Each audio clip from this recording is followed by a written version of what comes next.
હમણાં પટેલભાઈનો એક ક્વેશ્ચન છે કે ઈસીઈ બ્રાન્ચમાં એડમિશન લઈ શકાય. ઈસીઈનો મતલબ થાય છે કે ઇલેક્ટ્રોનિક્સ એન્ડ કોમ્યુનિકેશન એન્જિનિયરિંગ. તો આજે આપણે એના વિશે વાત કરીશું, બીકોઝ સવાલ છે તમારા કરિયરનો. અને બેટા તમારે ફ્રી ઓફ કોસ્ટ ગુજકેટ અને બોર્ડની પ્રિપેરેશન કરવી હોય તો સ્ક્રીન ઉપર એક નંબર આવે છે, એ નંબર પર તમારે વોટ્સએપ મેસેજ કરવાનો છે, ગુજકેટ 2026 લખીને. અમે ધુરંધર સિરીઝ ચાલુ કરી છે.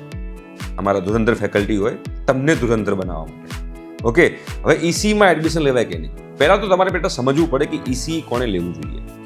તો તમે પહેલાં એક વાત જુઓ કે તમે 12થનું જે ફિઝિક્સ છે, 12થના ફિઝિક્સમાં સેમી કન્ડક્ટર આવે છે, બરાબર, કંટ્રોલર આવે છે. આ બધા ટોપિક તમને ગમે છે? 12થનું ફિઝિક્સ એમાં તમને ઇન્ટરેસ્ટ પડે છે? જો તમને 12થનું ફિઝિક્સમાં ઇન્ટરેસ્ટ પડતો હોય તો 100% તમારા લોકો ઈસીમાં એડમિશન લેવું જોઈએ.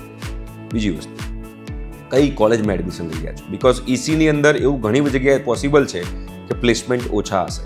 એટલે જો તમે ઈસી બ્રાન્ચ ટાર્ગેટ કરી રહ્યા હોવ તો ઈસીની અંદર તમારા લોકોએ આપણી જે ટિયર 1 ગુજરાતની કોલેજો કહેવાય એમાં જ તમારે એડમિશન લેવું જોઈએ.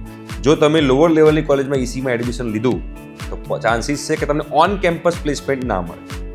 અને ઓન કેમ્પસ પ્લેસમેન્ટ ના મળે મતલબ કે કોલેજની અંદર કોઈ કંપની પ્લેસમેન્ટ માટે નહીં આવતી, તમારે ઓફ કેમ્પસમાં જોબ લેવી પડે. ઓફ કેમ્પસ મતલબ કે તમારે જાતે બધી કંપનીને એપ્રોચ કરીને તમારે જોબ માટે એપ્લાય કરવું પડે. હવે ઈસી બ્રાન્ચ એવી છે, ઓફ કેમ્પસ જોબ લેવી ડિફિકલ્ટ છે. ઈસીમાં જો તમને ઓન કેમ્પસ જોબ મળે ને તો બહુ જ સરસ વસ્તુ છે. તો ઈસીમાં લેવાય, પણ 2 ક્રાઇટેરિયા: 12થનું ફિઝિક્સ તમારું સ્ટ્રોંગ હોવું જોઈએ અને બીજું તમારી કોલેજ સારી હોવી જોઈએ. તો તમે આંખ બંધ કરીને ઈસીમાં એડમિશન લઈ શકો છો.